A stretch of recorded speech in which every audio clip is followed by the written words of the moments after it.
Hi, everybody. This is Debbie with B.R.A.T Women's Riding Academy. Hope that you're all having a great day.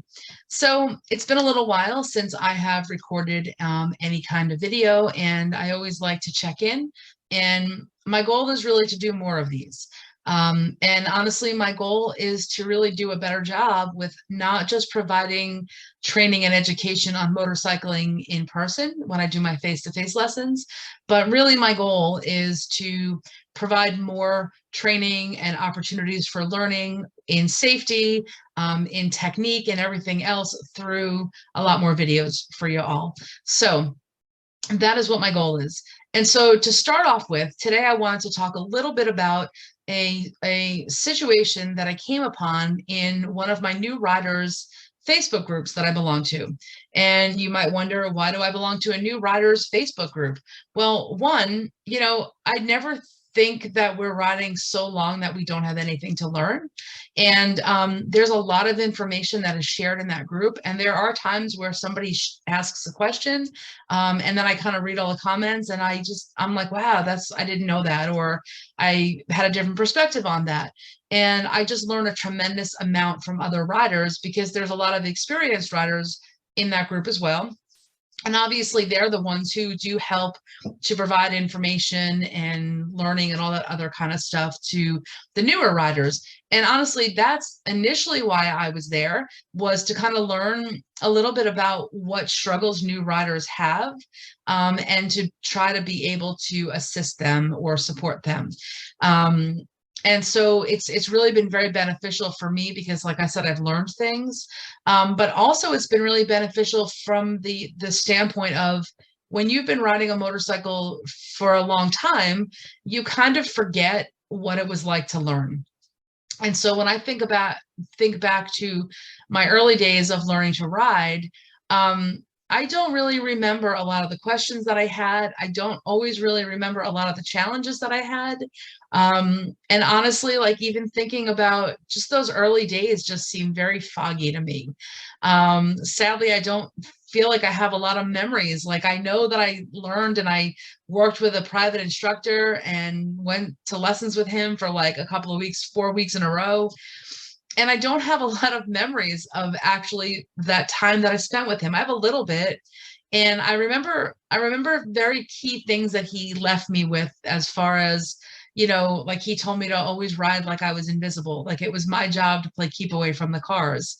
He told me to live in my mirrors, that I should always, always know everything that's happening around me, and I should never get surprised by a car coming up behind me or to the side of me or another motorcycle.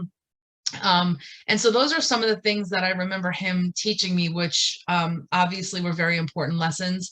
And one of the things he talked to me a lot about was target fixation, which I'm not going to talk about. But a lot of the discussion that we had on target fixation, I find myself still remembering and bringing that into my riding 15 years later. So, I mean, I guess I remembered the important things. But, when I really think about some of, like I said, the questions I had, the challenges I faced, did I have an easy time or a hard time, learning to find the friction zone? I really can't remember. And so it's really, really been helpful for me to kind of get in a group with new riders to kind of refresh myself on what exactly do new riders struggle with. And I think that the more that I'm able to be in touch with that, the better trainer that makes me to be able to help you, to, one, not just answer your questions, but two, possibly anticipate just challenges that you might have or questions that you might have. So I come to every lesson prepared with them. So the other thing I want to do is to kind of take some more of what I see in that new riders group, and in reading through the answers and supplying my own opinions on different situations, I want to bring more of that to you, and not just for new riders. I've got a lot of women in my group, which I'm so thankful you're here, are very experienced riders like myself, but there's always room to learn something new. And so I hope that I have something to offer for everybody, the new rider, the intermediate rider, and the very experienced rider. And so today what I want to talk about is something that I just saw yesterday in my new riders group. And I thought that it was a really, really interesting topic. And I think what made it even more interesting was not just that the new rider posed this question, but what was really interesting was reading through all the comments, and seeing everybody else's opinion on how they thought he should handle the situation that he posed the question on. And so what I'm going to do is I'm going to actually share my screen, because he, move my little thumbnail, he shared this image. And so what his question was, is he was in a situation, and he mocked this up beautifully, is that he was in a situation where he was this little green motorcycle you see right here. Hopefully you can see my cursor. But he was here, and he's coming through an intersection. So there's two lanes here in the intersection, and he's this green guy here in the right-hand lane. And in the left-hand lane, there's a box truck riding just a little ways in front of him. And there is now on the opposite side of the road, in opposite heading traffic, is a car that's at the stoplight. So this is an intersection they're coming through. And I envision it that there is a stoplight here. But this doesn't have to be a stoplight. This could just be an intersection where people are able to make the left when they're ready, or he's got a blinking yellow arrow that tells him that he can make that turn whenever it's safe to do so. So whatever the situation, this is free flow traffic going through the intersection, and this guy is waiting to turn. And from the situation, from what I understood, is he doesn't have a red light. Okay, so he's going to turn when he thinks it's safe. So the new rider's question was, this is my situation. This was a situation I encountered. And apparently, as this box truck went through, now think about this. What's happening right here is that this truck is blocking this car from seeing this motorcycle. Okay, and he said, you know, what should I have done in this situation? Because probably what's going to happen is that you know, if this motorcycle and this box truck are traveling at the same rate of speed, and they stay in this position as they go through the intersection, what's going to happen is this box truck is going to pass, and this guy is going to start to turn his car. And so the box truck is now going to be like here. Let me see if I can draw on this. Okay. So now the box truck, I'm just going to draw a little box. The box truck is here, and this guy starts to go, but all of a sudden now the motorcycle, well, that's a big motorcycle. Well, let's see, undo. And now all of a sudden the motorcycle is here. Okay, so this guy already started to go. So one of two things is going to happen. Either he's going to see him and slam his brakes on, or the motorcycle is going to see him and maybe they've planned an escape route and they're able to take it, because, you know, we're in an intersection. So theoretically there could be cars sitting, here. We don't know. We don't know what else was at this intersection. Or they're getting there, you know, when you go through an intersection, hopefully, you know, you are prepared to stop. We don't necessarily want to slow down through an intersection, although I'm going to admit that sometimes I don't put my brakes on, but I might slow a little bit and then I cover my brakes, and I don't slam my brakes on. If there's cars behind me, I'm not really slowing enough to stop traffic, but I am going to be very cautious going through that intersection. I am going to make sure that I can see everybody in the intersection. So that brings me to the other point, is that I'm going to ask this rider, why are you going through an intersection when you can't even see? So not only does this car is not able to see this motorcycle is not able to see this car. So you don't want to have yourself blocked by other cars, and you don't want to block your vision. So he said, well, what do I do in this situation? Well, a lot of people answered, oh, dude, accelerate really fast, and, you know, either pass that, you know, go really fast to the intersection and get past that box truck, or accelerate and ride next to the box truck through the intersection. Both of those answers scare me beyond what I can even like describe, because both of those situations seem so really dangerous. Because what if you decide, hey, this box truck is gonna, you know, there might be a car at the intersection and this guy is blocking me, but you now speed up. Let's say this guy is a hothead and is like, oh, this box truck is going so slow, I'm gonna speed up and try to beat him. How many times in a car have you been coming through an intersection and somebody quick turns in front of you because they think that you're going slower and they can beat you? That's happened to me in a car and on a motorcycle. So let's say that happens. Don't forget, this guy, he can't see the motorcycle. So now all of a sudden he turns and you can't see him and you race up to get past the box truck. And all of a sudden, boom, you and the car collide right here in the intersection. Let's go with the scenario that now you just ride up close to right next to the box truck and you use him as people, what they called a shield. Well, we're going to use the box truck as a shield to get through the intersection. Well, let's talk a little bit about blind sides of drivers. So if you're riding right next to this box truck, do you think you're now in this box truck's blind spot? Yeah, you probably are. I think even, you know, this close, and I know this is just a mock-up, but even this close, I think you're still putting yourself at risk of not necessarily being in the mirror of this truck. And I do have a graphic I should share that it's for an 18-wheeler, and it shows you exactly all the places, if you were traveling next to this truck, that the driver cannot see you. And I will find that and share that because that is really, really impactful. But if you are riding next to this box truck and you're using it as a shield, as a lot of these guys said, you know, there's a lot of bad situations that can happen. Again, now you're in the blind spot of this truck.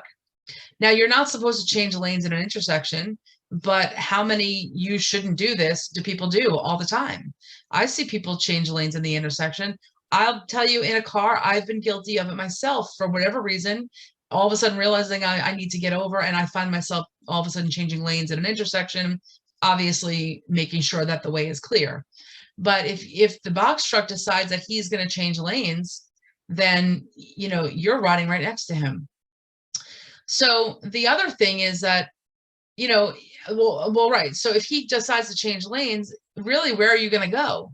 Because now you're running through an intersection and likely there's cars there, you know, in this lane here, you likely could have cars that are waiting right here. So now you're riding up right next to him through this intersection. You guys are both going forward. And he, let's say all of a sudden here, he decides, oh, I'm going to change lanes because he doesn't see you. Now you're right here. So he cuts you off. Well, where do you go? Well, you can go here. You're going to brake and you're going to pull off, but now there's a car sitting here. So that doesn't really leave you with an escape route. So basically, by deciding to use that box truck as a shield to get through the intersection, you're blocking yourself in. So there's a lot of discussion going back and forth on this message thread, and I just said you shouldn't even be in that position to begin with. So let's take it back even further from that.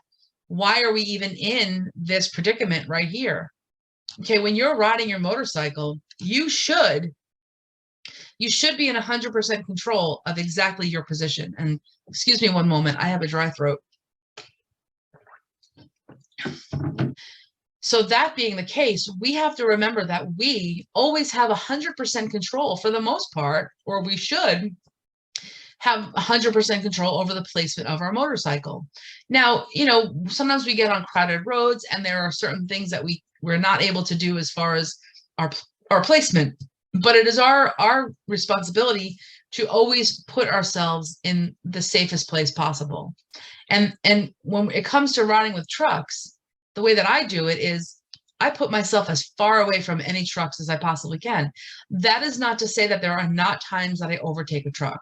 Now, if you're riding in a 2-lane highway and you've got a truck in the right-hand lane and you're in the left and you're going faster than that truck, obviously I'm going to pass that truck. I'm not saying you can never ride or should never ride close to a truck, but I am not going to go through an intersection, if I can help it, anywhere near a truck. And so in this situation, if I did find myself in this situation where all of a sudden there's a truck in front of me in the other lane, just like this is, first of all, I would not be this close to the truck. Second of all, knowing I'm coming through an intersection, knowing I am not visible to begin with, I am not going to stay behind a box truck that I know now is blocking me from cars that are potentially looking to turn through that intersection immediately after that box truck comes. What I'm going to do is, first of all, our situational awareness on the road has to be really strong. We want to enjoy our ride, absolutely, but we can't be sitting there in la la land looking at all the scenery and being like, oh, look at this is so nice. Maybe we can do a little bit more of that on the country roads where there's not so much traffic. We never want to get into that place 100%. Okay. We always want to be looking out on the road, looking ahead of us, looking around, again, knowing what's around us, that situational awareness. Even more so in traffic, you should be on high alert and always looking and kind of analyzing the situation and figuring out, where do I need to go? We're looking at other motorists and we're anticipating their moves and saying, if this guy does this, where am I going to go? If you're not doing that, I just encourage you to really make an effort to do more of that and not ride so just, la la la, free and clear. This is so great. We want to definitely pay attention to our surroundings and the traffic. So if I was in this situation and I knew I was coming through an intersection, first of all, I would be back here more. My motorcycle would be way back here. Now, sometimes people take your lane. I get that, but I would be even further back from him, and honestly, even further than this. But the image ends, so I can't bring myself back any further. Like maybe the wheel of my motorcycle is here, but I wouldn't even be here. I would be like, oh, there's an intersection coming up. There's a truck. He's going to block me. I'm going to be way back here, but I'm now going to move myself into this lane here. And I'm going to take this left portion of my lane, okay, because we can use the whole lane, but I usually cut the lane in half. I'm either usually on the right side or the left side of the lane, depending on what puts me in the safest position for whatever I am encountering in that moment. But in this situation, I would be way behind this truck, giving him lots of room, and I would be in the same lane as him, and I would be over as far as possible. So now, hopefully, this guy sees me and I see him. Okay. But even still with that, we just always have to remember that cars do not see us. So even if you see him, obviously that does not necessarily guarantee that he sees you. So when you go through this intersection, knowing there's a truck there, I'm going to watch him like a hawk. I am still going to pay attention to everything else going on in the intersection. But I am definitely going to cautiously approach that intersection and go through it. And I will be covering my brakes through that intersection, because believe it or not, if you have your hand on the throttle and all of a sudden you need to brake, the time that it takes to go from the throttle to the brake, in that time, you are losing precious seconds of stopping distance. Okay. I have that too. I have numbers that tell you how at speeds, if I am going this many miles an hour, how many feet does it take me to stop? And how many seconds does it take me to stop? A split second to go from throttle to your clutch to your brake, that can be a huge difference. That can make the difference between life and death. So when I'm going through an intersection, I'm going through a situation where I think I might need to brake or I could need to brake, I am accelerating, but my hand is covering that brake already. Okay. And so if you have not been able to master kind of having like two fingers on the brake and the rest of your hand on the throttle, that's something you need to work on. Okay. Because we don't always want to have just our full hand on the throttle and then our whole hand on the brake. You kind of want to be able to cover that brake with two of your fingers while you're still rolled on the throttle, so that if you need to employ that brake, there's no time. Boom, you pull that brake because your hand is already there. You don't want to lose seconds because you weren't prepared. Okay, so I'm going to cautiously go through, but I'm going to be watching that car. And one of the biggest tips that somebody gave me about watching cars as I go through an intersection, it's not about watching the car. Okay, because if a car begins to move, again, we're talking split seconds here that make a huge impact in, whether or not you can safely avoid something or stop in time. Is that if a car begins to roll, you may not notice the car moving. It may be such a small motion to begin with that it's just not evident to you. But somebody told me to look at the wheels, specifically the hubcaps of a car. because there's so much variation in the shape of that wheel, of like that hubcap, that the second that there's a change, the tiniest little change in the roll of that wheel, and you're going to see that. So when I'm going through an intersection, I really try to look at the wheels of that car. And the second I see that wheel roll, I am like on high alert. I'm ready to stop. I'm going to beep at him. I'm going to, I'm going to look for my escape route safely. And I'm going to get away. I'm going to just get away. You have to escape. So anyway, that's really important, because so many accidents. I mean, the majority of motorcycle accidents happen in intersections, where cars don't see us. I mean, cars making that left-hand turn in front of us is a classic example of, of a typical motorcycle accident that happens in an intersection. So definitely, do a lot of thinking about this. I'm going to go ahead and post this image. So if anybody wants to save this and look at it further and study it and discuss it with anybody else, you'll have that image to do so. But I really just wanted to share this today because it is just so, so important for you to always keep safety first in mind. And we want to enjoy our ride, and riding is so much fun, but we do have to make sure that we're responsible and just aware of the things that can happen while we're riding, because we all want to make it home safe, and I want you to make it home safe. So anyway, that's all I've got for today, and I hope to be able to bring more of these to you to kind of open these topics up, and bring you more discussion. And if anybody out there, anyone who's either newer or experienced, if you have thoughts and opinions on this, as to how you think you should handle that intersection, or what you would do, I would love to hear just some of your feedback and some of your opinions, because it might differ from mine. And maybe there's somebody out there who has a different perception than I do, who can offer all of us some valuable, helpful tips on what they would do in that same situation to keep themselves safe. So, my Moto B.R.A.T fan page is not just for me to come on here and post things. My Moto B.R.A.T fan page and business page is also for you to engage and interact and ask questions and share information. Because the other thing that I really want to encourage more of is some mentoring. There's, like I said, a lot of women on my page who are very, very experienced. I would love to hear from you. I would love to hear your input and hear your experiences, because anybody who contributes to that, who can motivate and mentor a newer rider, or just help to inform and give great information to others, I just think there's no better blessing than that, because we're all here to help each other. And like I've said before, and I will always say, is I learn new things all the time. And you should be too. If you think you have nothing else to learn, and you know it all when it comes to motorcycle riding, and you are highly skilled, then I'm going to say, hang up your motorcycle key, hang up your motorcycle boots. You should not ride anymore, because you should always be willing to learn. That's what's going to keep us safe. There's always something to learn. And I'm a true believer in lifelong learning. So I hope you all are too.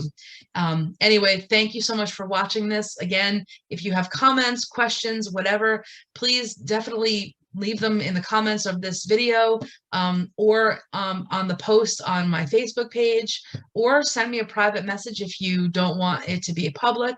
And either way, I will respond. So I hope you're all doing well. Ride safe. Definitely, if you're riding this week, be aware of the storms and when they're happening. And everyone, just take care. And don't forget to be brave, resilient, adventurous, and tenacious in every single one of your endeavors. Bye, everybody.